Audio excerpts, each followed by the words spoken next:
ٹوٹیاں نہیں جس طرح ہوتی تو وہ چھوٹا سا برآمدہ تھا، تو برآمدے کے اوپر بیٹھ کے وظائف کرتے تھے اور پھر اشراق کی نماز تک وہاں بیٹھتے اور پھر تشریف لے جاتے۔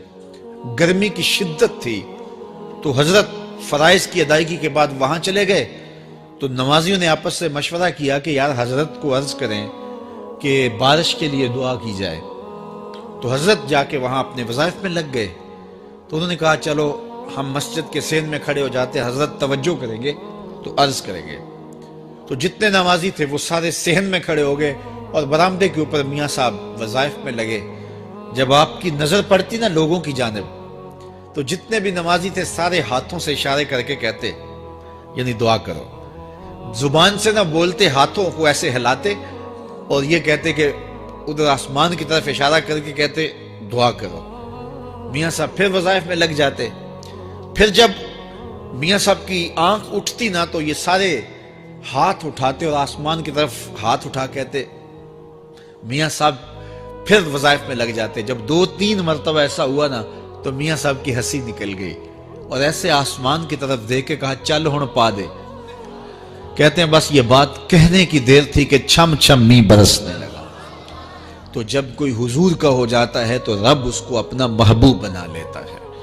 تو حضور کی محبت خدا کی محبوبیت کا ذریعہ ہے، اس لیے ہمیں حضور کا پیار اپنی روحوں میں موجزن کرنا ہے، حضور کی محبت اپنی روحوں میں اتارنی ہے، اور محبت اپنے تمام تر تقاضوں کے ساتھ جب روح پذیر ہوگی تو پھر ہمارا انداز زندگی بھی سنور جائے گا، ہماری آخرت بھی سنور جائے گی۔ محبت کے من جملہ تقاضوں میں سے سب سے بڑا تقاضا محبوب کی اطاعت ہے، کہ بندہ جس سے پیار کرتا ہے اس کی بات مانتا ہے۔ یہ ہے دعوی محبت کا ثبوت، اس کی دلیل۔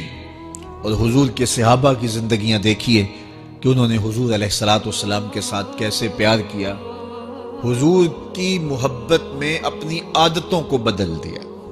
حالانکہ عادتیں نہیں بدلی جاتی، 2 سکے بھائی ہوں، رشتہ کتنا گوڑا ہے، اور ایک گھر میں پرورش پائی ہے، ایک گود میں پلے ہیں، ایک باپ کے گہوارہ تربیت میں رہے ہیں، لیکن طبائع میں اختلاف یہ ایک فطری بات ہوتی ہے۔ ہمارے پاس لوگ آتے ہیں، 2 سکے بھائی ہوتے ہیں، ایک کی طبیعت ادھر کو جا رہی ہوتی ہے، دوسرے کا مزاج ادھر کو جا رہا ہوتا ہے، ایک سخت نرم مزاج ہوتا ہے اور دوسرے کی آنکھوں سے انگارے پھوٹ رہے ہوتے ہیں، ایک معاف کر دینے والا ہوتا ہے، ایک سخت غصیلا ہوتا ہے، ایک کی طبیعت کے اندر تلخی کی چنگاریاں ہوتی ہیں اور ایک کی طبیعت کے اندر نرمی کے پھول ہوتے ہیں، آپ نے بھی دیکھا ہوگا۔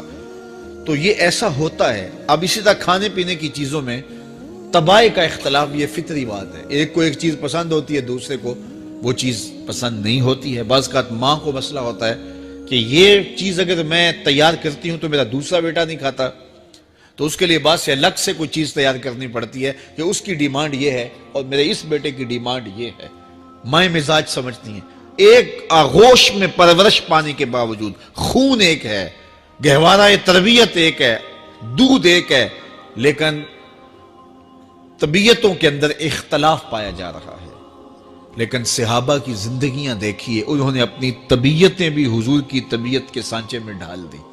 حضرت انس بن مالک کو کسی نے دیکھا کہ وہ شوربے سے کدو کے ٹکڑے نکال کے کھا رہے ہیں، تو کہا یہ کیا کر رہے ہو؟ کہا میں نے ایک دن حضور کو یوں کرتے ہوئے دیکھا تھا۔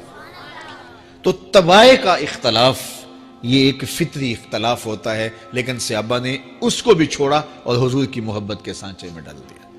پھر اس چیز کا انتظار نہیں کیا کہ حضور کا فرمان کیا ہے، حضور کی چاہت پہ اپنے مزاج کو بدلا۔ اللہ اکبر۔ حضور علیہ السلام مدینہ المنورہ کی گلی سے گزر رہے تھے، ایک گنبد نما مکان بن رہا تھا، اور ایسے مکان حضور کو پسند نہیں تھے۔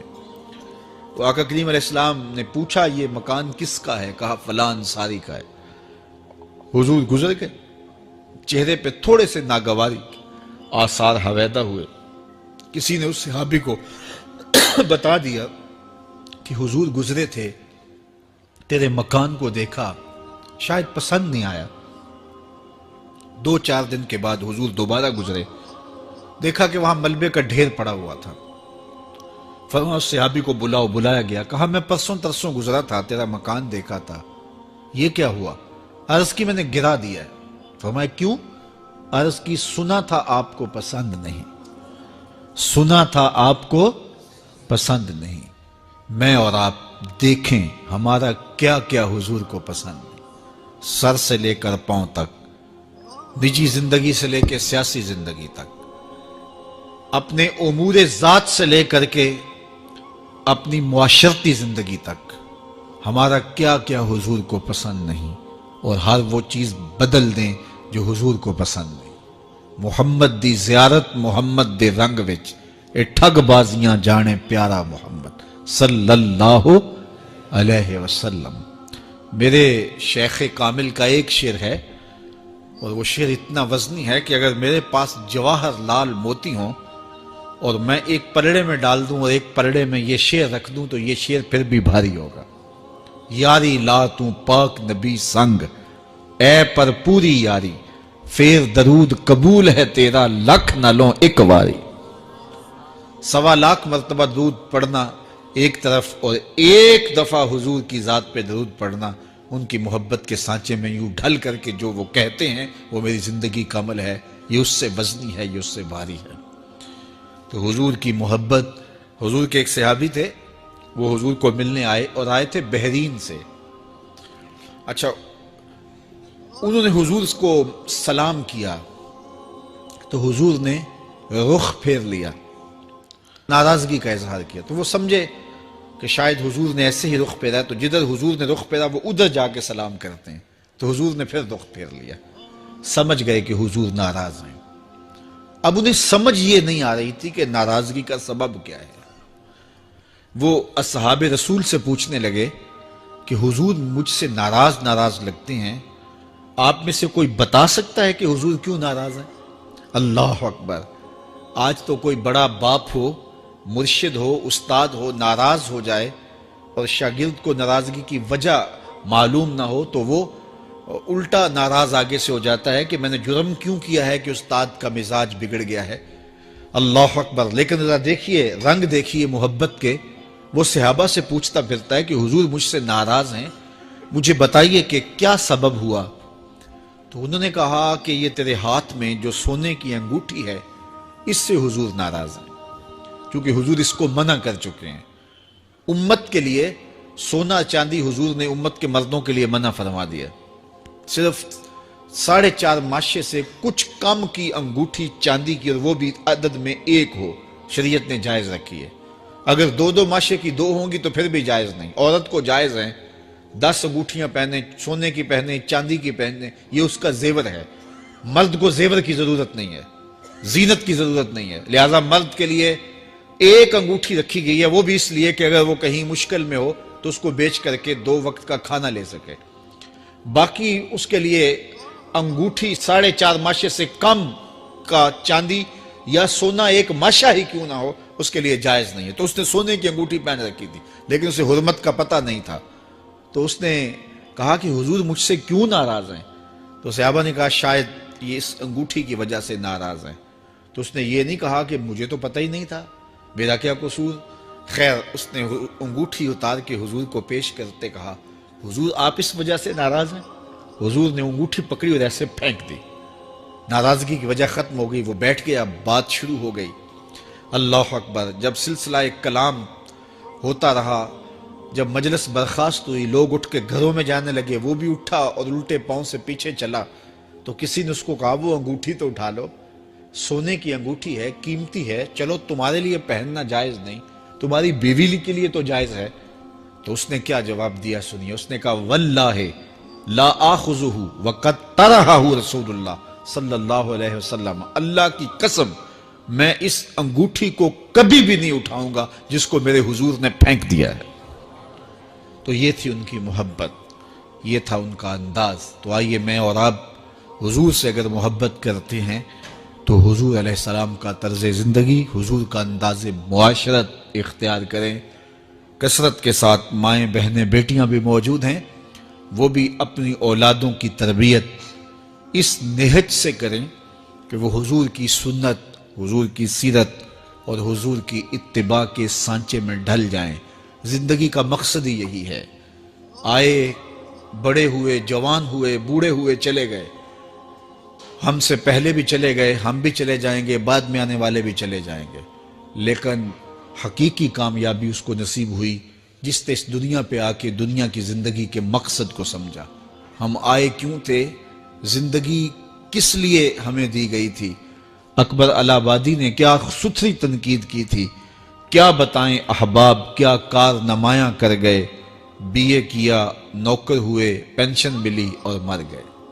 یہ کوئی کام نہیں ہے، ہماری زندگی کا کوئی مقصد ہے جس لیے ہم انسان ہیں، اشرف المخلوقات ہیں۔